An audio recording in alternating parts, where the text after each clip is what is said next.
Welcome to Commission Ed, the Air Force Officer Podcast. Here we explore the training and development of America's leaders in the application of air power and the profession of arms.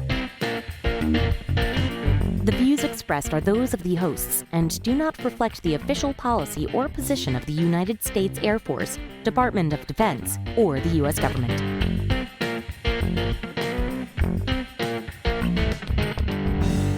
Welcome back to another episode of Commission Ed, the Air Force Officer Podcast. I am Colin Slade. And I'm Reed Gann, and we're your hosts for Commission Ed. This week, we are excited to bring you the first in a two-part series on the Air Force Academy. This has been a pretty glaring hole in our How Do You Officer sessions plan, right? We've covered OTS pretty extensively. We've covered our OTC extensively, yet we haven't given enough attention to the Air Force Academy, the other leg of the triad, if you will, in the commissioning scheme. The person we interviewed for this one, a buddy of mine, David Rowe, Air Force Academy graduate, and he and I are actually working in the same unit doing a similar function right now. We're in an internship together. Really excited, a lot of stuff to share, and don't want to spend too much time in the intro. Is there anything you wanted to cover, Colin, before we went right to it?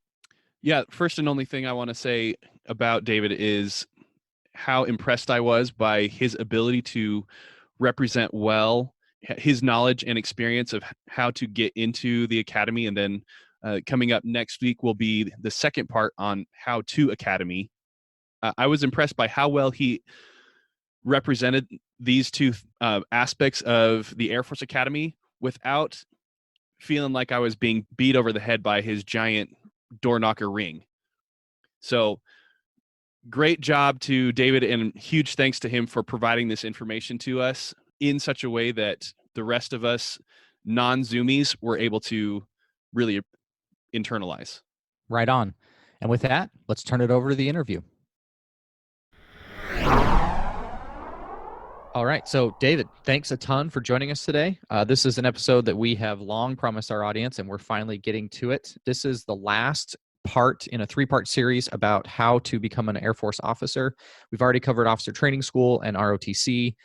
This is part 3, where we're going to talk about the Air Force Academy. And David, we're looking forward to having you walk us through this final source of accessions, the Air Force Academy. So why don't you take a few minutes, tell us about yourself, your AFSC, what year you graduated, where you're from, family, anything you can think about your career to date, and we'll get going from there. Awesome. Yeah, glad to be here. So I'm Captain David Rowe. I grew up in a military family, so this is a bit important to actually the application process to USAFA and later in the podcast. But military family. Dad is in the Air Force, so moved around quite a bit. And then in, I think, 1999, my dad joined the National Guard in Wyoming, and we settled down in Greeley, Colorado. So that's where I call home. So he was able to be active duty National Guard and deployed quite a bit out of there, but we stayed in one place. So we kind of got best of both worlds for the military deal there. Grew up in Colorado. Then I went to the Air Force Academy in 2010, graduated in 2014. So now I am a 14N intelligence officer. I got real lucky and got England right out of the bat. RAF Mildenhall. Spent some time up there. About 3 years. Got to do some deployments to Middle East as well as to Eastern Europe. So, real lucky.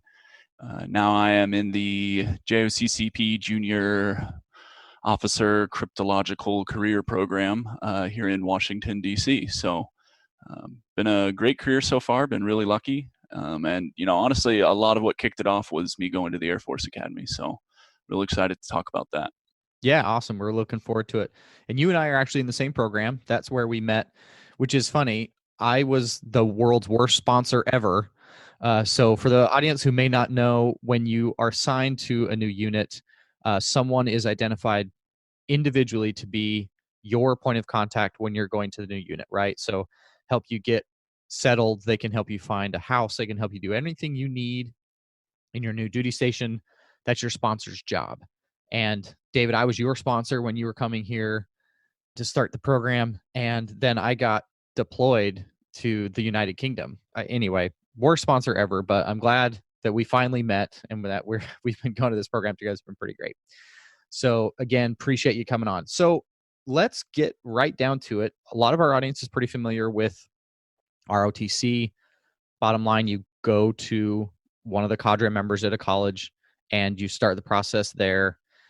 For OTS, we've gone through that application process in depth. But how does one kind of start? Where do you, when you're thinking about going to the Air Force Academy, this is not something that you can, late senior year of high school kind of think about doing. Kind of break that down. Where does one begin when they start thinking about going to the Air Force Academy? All right. So it's the Air Force Academy. One, it is a college. So you're getting a full 4-year college education, and think of it as a top college, right? Maybe not quite as difficult to get into as an Ivy League school. Maybe, in some cases it might be, but academically it's not quite as high.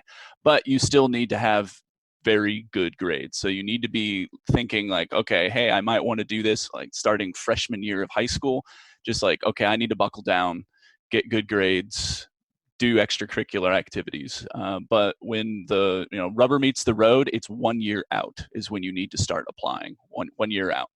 And so you'll have like the normal college application process, writing a paper about yourself, turning in all of your, academic things. They call it a PAR, prior academic record, when at the admissions process.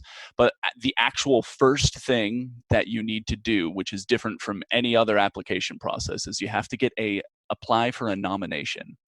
So you have to get nominated by the congressional member, or there's a military nomination. So the first one and the most common one is a congressional nomination. So that's basically you're getting nominated by a member of Congress in your state. So either a senator or the representative in the district that you're at. So you go to academyadmissions.com and they'll have like a draft letter that you fill out, and then you mail to, it's recommended that you mail to both your senators and your representatives. So you're trying to get as many people as possible. And each senator and each representative will have a different admissions process, but it's usually pretty rigorous, like multiple interviews, usually having to write your own papers, like a panel of folks, and then a separate one-on-one interview. And then eventually you'll meet the actual senator or representative if you get far enough in the process. And then they go, oh yeah, you're good. We want to sponsor you to get a nomination to get into the academy. So the smaller states obviously have fewer representatives, so they send fewer people. So like if you're in California or Texas, you have a lot more representatives and you have a higher chance of getting somebody. Somewhere in like Colorado, it's close to the Colorado Springs where the academy is at. They can be really competitive because there's a lot of people that know about it and want to get in. So it really depends on the state how difficult it is just to get a congressional nomination. Okay, that's really good. I knew that was a component, but I wasn't sure. I mean, that's kind of an intimidating thing to just throw on a 18-year-old kid. You're like, hey, absolutely. At some point you need to meet your senator and get their blessing. Like, good grief. So, I mean, outside of going to the admissions website, is there anything that you found to help you get there? Is there like a person to help you walk through this process? Or is this one of those, like, if you want it, you got to go get it and buckle down and get it done? Well, it's like most things, right? No one cares about you more than you. But there is a person, they call him a Academy Liaison Officer, ALO. Sometimes they're called Service Academy Liaison Officer. And usually in your area, maybe school district, I'm not sure exactly how they're broken out. There's one for each academy. So there's one for like the Naval Academy, one for the Army Academy, and one for the Air Force Academy.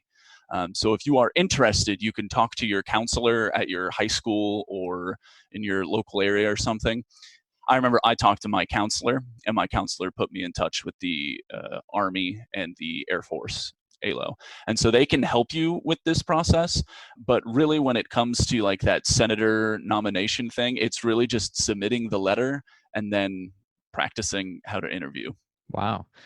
Another thing that I just thought of, is all these physical trips to DC, is that on your own dime? Oh, sorry. That you're not going to DC. So usually your senators and stuff, it's going to be through their staff, and it'll be locally. So you might have to travel down to, like in Colorado, for example, I had to go down to Denver for, maybe twice. And then, and then if it's your representative, like there should be in your district, it should be a lot closer. But if you're in California or Texas, you might have to travel a little bit to go see these people. Yeah. Oh, okay. Well, good. So in addition to the nomination from a representative, what else goes into the application, and how does that get done? Is it like a paper board? Is it like stuff you mail in? Kind of walk us through that.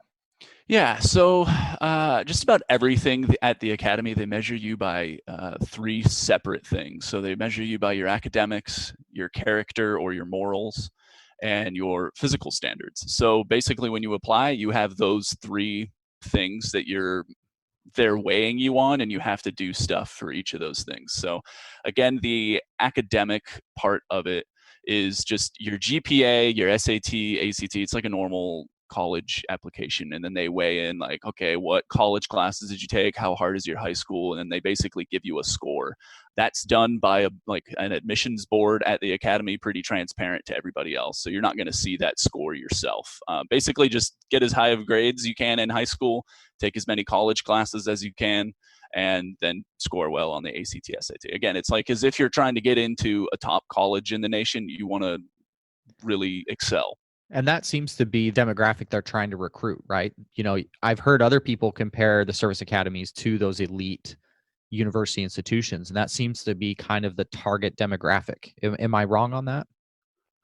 Yeah, I'd say by the most part. Like on the admissions website, they pulled that generally top 3% of your high school class is the people who get admitted to the school. But I met a lot of people who were not that, and they really excelled in the other 2 categories. So it's a whole person. So yes, it's a top school, and having good grades is going to get you in there easier, but it's not necessarily the only thing that they're looking at. Got it. Awesome. So they're also looking at your character and your who you are as a person. So for that, you're going to need 3 school evaluation papers. So they call those SOEs.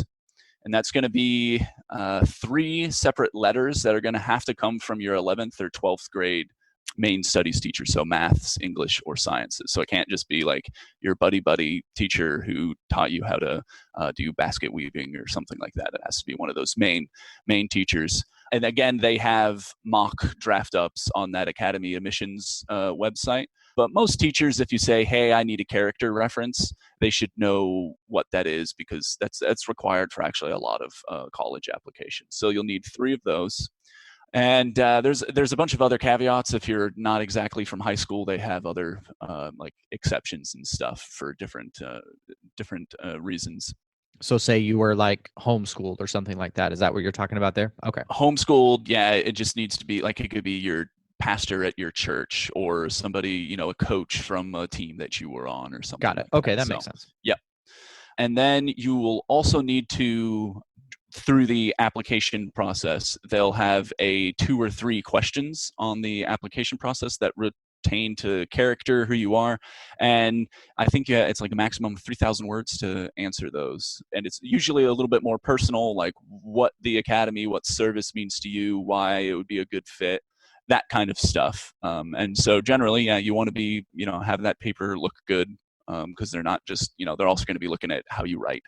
Yeah, sure. Absolutely. And then you will also have to do a personal interview with that ALO, so that air liaison officer. So he's going to sit down and make sure that, you're not some crazy person or that you're normal. So that one's usually pretty low threat. Your ALO is going to be your buddy trying to help you out through this whole process. So not only will he help you get through things, but you have to interview with them at least once through this whole thing. And then they check that box for you. So after you do the character stuff, then it's the physical side of things. So do you actually do like a PFA, a mock PFA, or is it all like, hey, I was lacrosse champion for state X? What are they looking for there? Right. So it's called the CFA, so Candidate Fitness Assessment. and I'll read off what it has in there. So it's basketball throw, pull-ups, flexed arm hang for woman, shuttle run, modified sit-ups, push-ups, and a 1 mile run. So you have to do all of that, and they have basically minimums for it. And then they have like target things saying like, hey, this is what you should aim for. If I remember, it was really hard, and it's still really hard. It's a pretty hard test, but I'm not 100% sure how much they really look into it. I think if like you fail on every single metric, they might be like, okay, hey, maybe this person's not fit enough for the academy. But I know a lot of people that did not do well on this CFA and still got in. So I think it's more of just they want to see that you did it, and then that you at least can meet some of the minimums, not necessarily being like the most physically fit person that the world has ever seen. Now, again, the school itself has a lot of PT, like a lot of physical training. So the better shape you in going in, the easier time you'll have. To get this test done, you need to have it done through either a PE teacher at your high school or your ALO. So either one of them can administer the test. And there's a whole bunch of rules of times and how exactly, what is a pull-up, what is a sit-up, what is a push-up. It's all listed there. Yeah, your PE teacher and then your ALO will have done it a million times. So Got it. Okay. As part of this application process, do you have to go through some sort of medical evaluation like enlisted members do, go to a MEPS and make sure you meet the physical requirements, turn in your medical records, that kind of stuff as well? Or does that happen later? yes, you will. So while applying for all of this stuff, you will initially submit like your academic requirements. That's the first thing that you submit. And then once you get the thumbs up that you meet the minimum academic requirements, you'll basically be considered a candidate. And then you'll start the character, the physical, and then you'll also start the medical. And again, especially the medical, you'll want to start about a year out. Because I remember I had asthma when I was like 8 or 9, and because of that was like a thing that technically was supposed to disqualify me from even joining the military. So I had to go get a bunch of screenings and go see a bunch of other doctors to be like, no, he doesn't have asthma anymore, he's fit, all this stuff. So you basically having to get waivers for certain things. So the sooner you get the medical stuff knocked out, the quicker. I'm pretty sure that most of the medical stuff is paid for. You don't have to pay out of your own pocket for. So I don't know the exact details, but again, all those details when it goes into what is paid for, which appointments, it's all detailed on the Academy admissions website as well. Your ALO will know that information as well. Okay. Yeah, man, it's involved. That's interesting. I mean, again, as we're talking through it, I'm like, well, clearly there's got to be some sort of medical screening at some point. Yeah, one thing to make sure is that when you join the Air Force Academy, you are joining the military. You get a CAC card and you get a secret clearance when you. So yes, you are a cadet and you are a college student, but you are, no kidding, you are in the military. You could be called up for service in times of emergency. And that's something that a lot of people don't really fathom when they get there. They think, okay, I'm going to school first and then I'll join the military, kind of like what ROTC maybe is a little bit more like. But no, you are in the military, so that's why this process, especially that medical screening, can be pretty rigorous at first, because they want to make sure that, hey, you're in the military, so you got to meet those standards. Okay. When and how do you get told, hey, congratulations, you've been accepted? Is it a letter in the mail? Is it an email? Like how, does your ALO show up wearing their service uniform looking all spiffy? I mean, how does this happen that you find out that you, David Rowe, will be a member of USAFA? Like, how does that happen?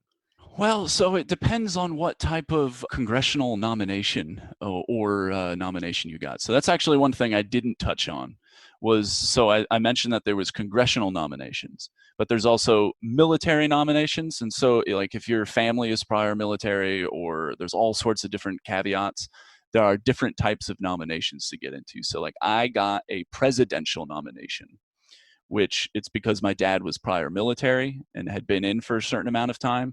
There's a reserved number of slots for prior military that the president goes, yep, I didn't get to meet the president, but it's technically his nomination sending someone there.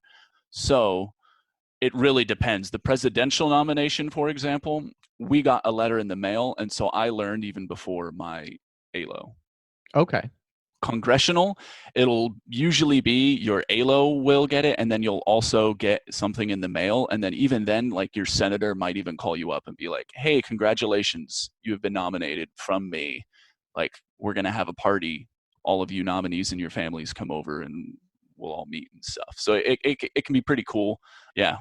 And then, so yeah, I guess it'll just kind of depend on not only the venue or the type of nomination you received, but also the personality of the individual who nominated you. Yeah. So for you, you said you got a letter in the mail. Was it from like the White House? I mean, come on, that's got to be pretty cool, right? Let's see, we're going back. Yeah, it was from the White House. Yeah, it was a letter. It did look really official. And then I think 2 days afterwards, my ALO called and said, hey, congratulations, you got this. I would like to present this to you. I remember our high school did a lot of like, hey, when people get these awards and stuff, like end of the year, like end of senior year, and like these people got these scholarships and stuff, they presented me and a couple other guys that got into academies those documents like, hey, these guys got the nominations there. Awesome. Oh, that's outstanding. It's got to feel pretty incredible. Yeah, no, especially, as we just detailed, it's a long process. It's like you need to start a year out. There are some people, I think my dad was an 85 grad from the Air Force Academy.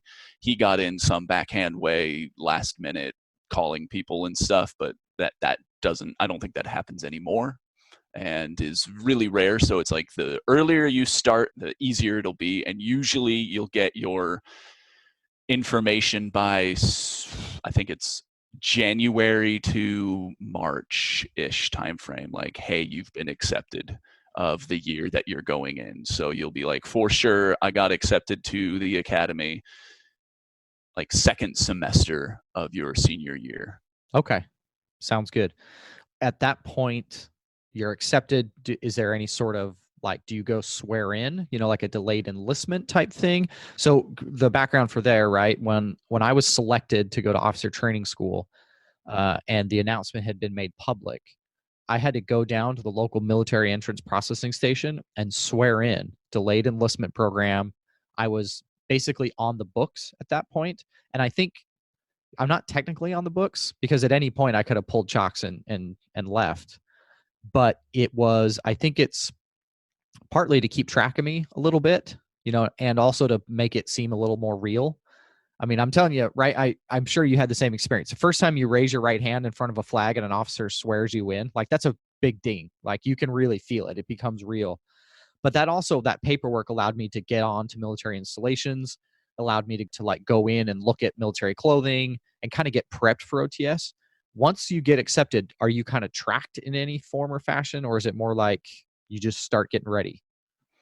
You just start getting ready. So this is where the academy is a bit different. So you'll show up your very first day at the Air Force Academy.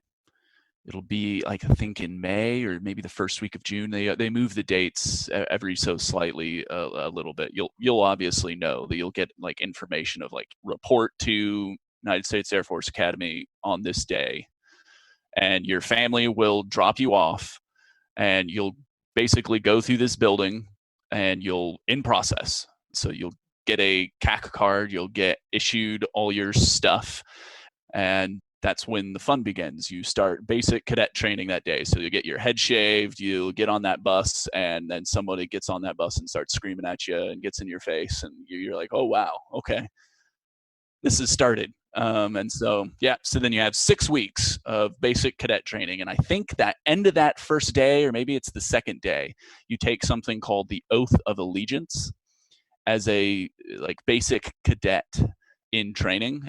And then once you get through basic cadet training, you get sworn into the cadet wing. So you'll make like a statement, I guess, all together on the parade grounds. And then you have 2 years at the academy where you can decide if you want to leave at any time.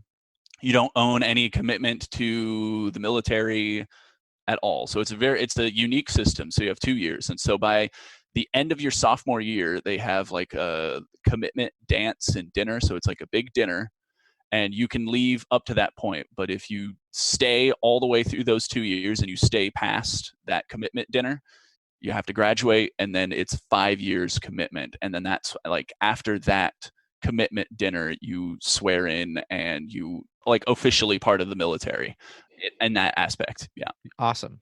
Hypothetically, things go really bad your senior year. Do you owe money? Do you owe an enlistment? Like, what happens once you've made it past that commitment time? Because we had students at OTS the day of graduation not graduate for a variety of reasons. And until they cross the stage, they are not committed. And so I'm just curious what the difference is between your accession source and OTS are in that regard. Yeah, so it depends. Like there are folks who get kicked out for drug-related offenses, and so they're dishonorably discharged from the military, and they can't serve. So afterwards, they owe $200,000 to the U.S. government, so they have to figure that out somehow. None of anyone I was really close with ever got kicked out. So I don't keep in touch with any of them that, did or, decided to quit for whatever reason. But I know some are medically disqualified or honor violation or something like that, and they leave. They generally will have to make it up with some sort of enlistment. But yeah, there are some that they just owe a lot of money to the U.S. government. Okay, because that's something that we actually haven't discussed. If you get accepted to the Air Force Academy, it's essentially a full 4-year scholarship to one of the best universities in the country. Is that right? Yeah. The number that they throw out is a $400,000 scholarship, because that's including like a lot of the extracurricular programs that they have there that are above and beyond what normal colleges have, like powered flight, glider, jump school, all those other things. But yeah, it's a good deal. And I'll be honest, one of the reasons why I joined when I was in high school is because I said, I'll have college paid for. That's pretty nice. So that was like a huge motivator back when I was 17. Yeah, sure. So in addition to school being paid for, you get some sort of monthly compensation, ? I think you get some sort of allowance or something like that. Yeah. So you get I think you get paid like $1,100 a month every year that you're there. But when you first show up, all of your uniforms are given to you, and that's taken out of your pay, as well as a number of other things like your textbooks your freshman year are given to you. So basically your freshman year, you're making maybe $200 a month, but you're not really allowed to leave the cadet dorms area much of your freshman year.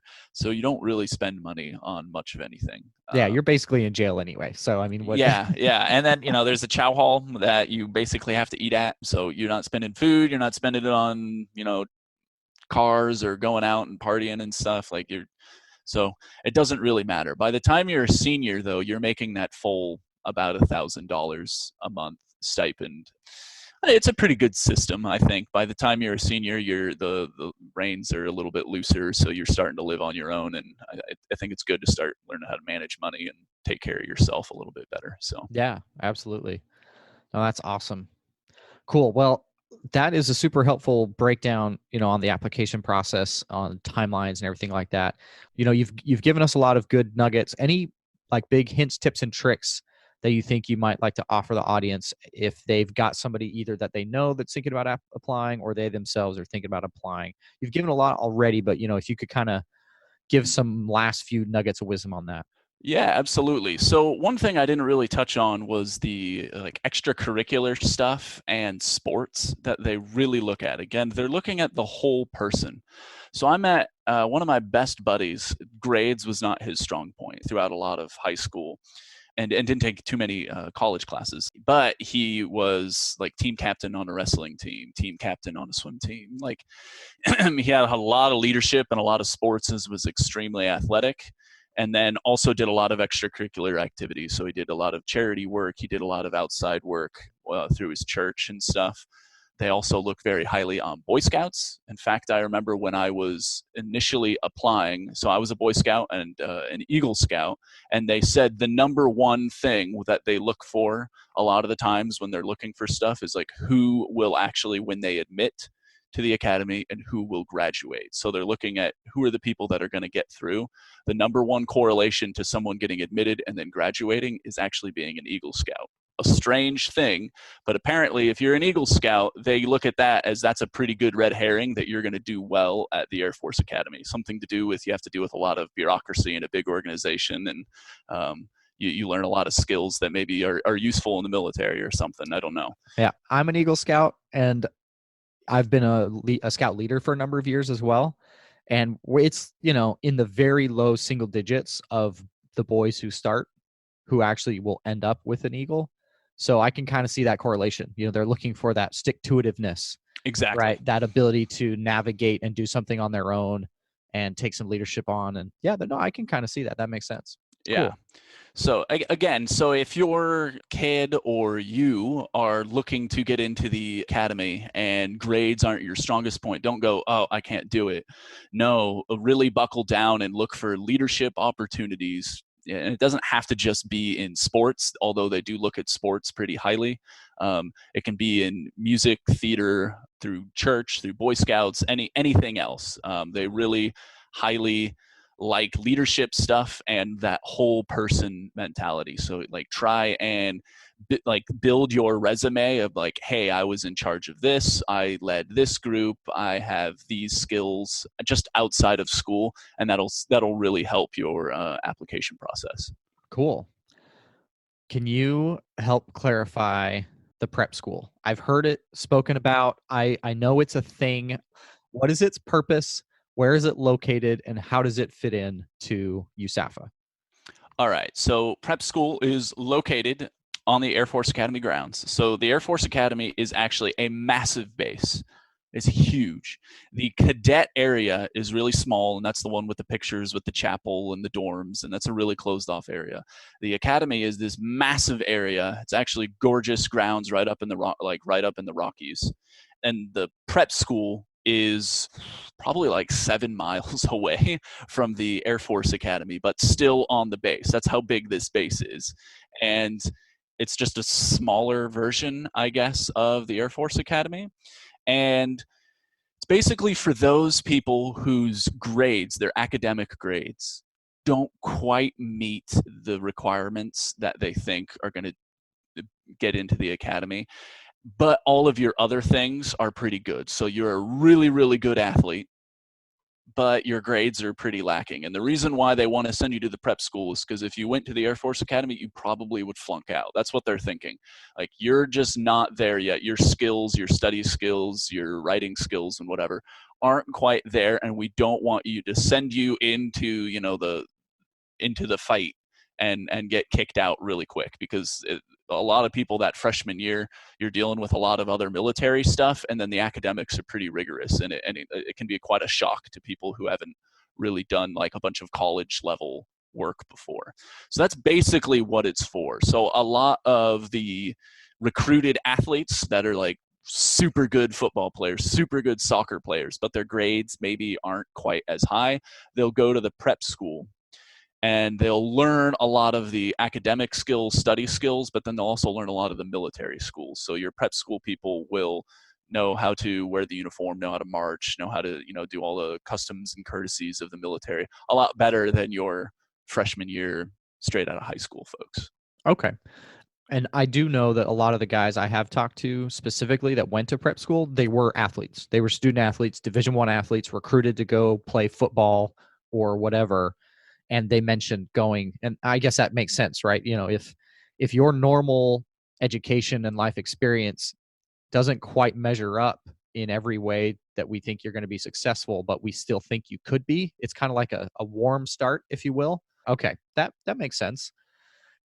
Do you know how that, is it like, hey, you've been accepted to the Air Force Academy, kinda? Like, or is it you've been accepted to the Air Force Academy, and then you get another page that says, just kidding, we're going to send you to the prep school because we think you can, but we're not really sure? Like, do you know how that process works? Or I'm pretty sure it's like, yeah, you've been accepted, but you need to go to the prep school first.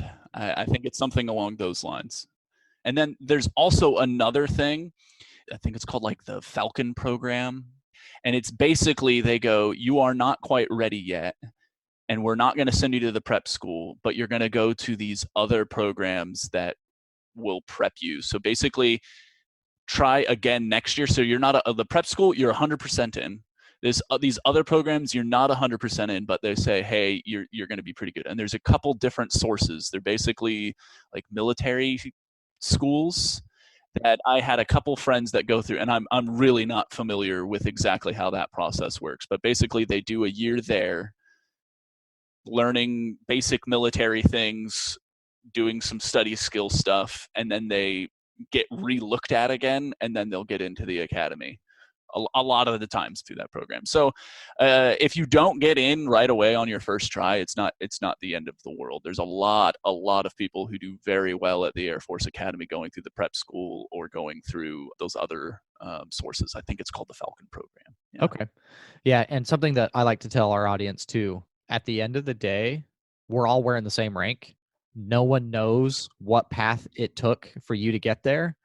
And frankly, no one really cares a whole lot. So if you had to stumble, start 3 times, whatever, you're the one that's standing on the stage at the end of the day, right? So that is really interesting. That's been helpful. Again, I've known that this prep school is there. Somehow, I wasn't really sure. That really helps clarify that a lot. All right, Colin, what do you think of that? As I said in the intro, I'm really impressed by David and his knowledge, and the way that he is able to present the information. It's so good that I want to be sure that we're getting this out to as many people as possible. And he said in the interview that the application process to the Air Force Academy needs to begin at least 1 year out prior to showing up for basic cadet training and the start of the semester. So we're talking about getting this information to 17 and 18-year-olds, sophomores and juniors in high school. And I just have to ask the question, how do we reach them? I know when I was a sophomore and a junior in high school, when I was 17 and 18, I certainly wasn't thinking about what I was going to do a year from then. I wasn't listening to podcasts. So how do we reach that demographic and make sure that we are getting them this type of information so that they can act upon it? And maybe that's part of it, right? Colin, you and I, we think we're pretty smart, but maybe we aren't forward thinking enough, and so maybe that's why, we have talked about, the 3 accession sources are looking for similar qualities, but different people. I mean, I didn't commission until I was 28. Man, I missed the boat, right? A decade late before I kind of figured it out relative to the typical academy start, right? So, but I have found my calling. This is what I am meant to do. And I know that now. So it is tough. The thing that I would also like to throw at you, I don't have a good answer, first of all, for your question. But secondly, he said you needed to start a year early. A year out from the start of the academy is too late to decide to be a community leader. A year out is too late to decide maybe I should care about school or athletics or personal development or any of those things that he mentioned, character, physical fitness, academics, those 3 pillars that they're looking for when they talk about academy sessions. It's too late. It's way too late. And that's something at 17, 18, 19, I didn't really know. And I think a lot of people don't really know who they are and what they want to be at that age. But maybe that is the type of people that they're looking for. And that kind of makes sense if that's the target audience. But yeah, very interesting questions. I don't have answers to. But I can say, one thing I do want to say, I think it's working. In many ways, I think it's working. Yeah, I can agree with that. The Air Force Academy produces really stellar officers most of the time, right? And I can get behind with what you're saying, that the academy is assessing officers that are at a young age already very self-aware, which is awesome. But at the same time, that population is then self-selecting. And the way that most of them will get this information is that a friend or a family member who went to the academy previously shared this information with them. And so that self-selecting process just perpetuates itself. And it ultimately becomes very, very much a family business. Those who go to the academy stay within this very niche and very small group of people, which I'm not saying is a bad thing, but if the Air Force desires and values diversity of thought and experience and background, then there is a kid out there in small town USA somewhere who doesn't even know that the Air Force Academy exists, who would be fantastic for that institution if they only knew that it was an option available to them. So how do we reach them? I don't know. Yeah, good thing there's a whole recruiting command and a whole lot of ALOs and other smart people. But yeah, it's funny. I'd been a part of the Air Force nearly 10 years. I'd visited once before as part of a sports thing. What an amazing place, though, to go to as an airman. And I now feel a significant obligation to help spread that message to those in my circle. But like you said, Colin, my circle has already been self-selected to a large degree. I will talk to airmen. I will talk to airmen and their families. I will talk to other service members. That's my circle now. So yeah, interesting problem for sure. Right. All right. Any other things that you wanted to discuss after the first half of our discussion with Dave? Yeah, there's one more thing that kept coming up in the process of applying to the Air Force Academy, and it's come up in our podcast multiple times before, so it's that important. It's this idea of the whole person concept. With regard to applications to the Air Force Academy, it manifests in the neat categories of academics, character, and physical standards. And that those three things tend to describe all the values that we place on our officers, that of being able to execute the mission, to lead other people, manage time and resources and other things in support of a mission, and then making improvements on the unit or the space that is around you, the community that is around you. So I just wanted to reemphasize that fact that this is beginning even before people get into the academy. We are evaluating and assessing that whole person concept and how they fit into it. And that theme of whole personal or whole airman concept will persist throughout an Air Force career. Every board that you are subject to, every promotion, every annual award, you name it, everything that makes up you is going to be considered. And it's the little things too. It's how you wear your uniform, how you address other people, the emails you send, the way you leave your car and walk to the building. You know, every little thing that you do will contribute to that concept, that idea of who you are as a whole airman. So yeah, really wanted to emphasize that point again. Awesome. Hey, thanks for listening to this week's episode of Commission Ed. Again, this is the first in a two-part series on the Air Force Academy with our guest, David Rowe. Colin, it was awesome to hear what he had to say. Looking forward to sharing the next week's episode, which is How to Academy, where we go in depth on basically what happens each year, the big milestones and the transition points, and the ultimately resulting in a second lieutenant. Yep, looking forward to it. Thanks for listening to this week's episode of Commission Ed. Thank you for listening to Commission Ed, the Air Force Officer Podcast. The views and opinions of the authors expressed herein do not state or reflect those of the government and shall not be used for advertising or product endorsement purposes. Mention of any specific commercial products, process, or service by trade name, trademark, manufacturer, or otherwise does not necessarily constitute nor imply its endorsement, recommendation, or favoring by the U.S. government. The mention of companies by name is solely for the purpose of discussion and should not be implied as endorsement.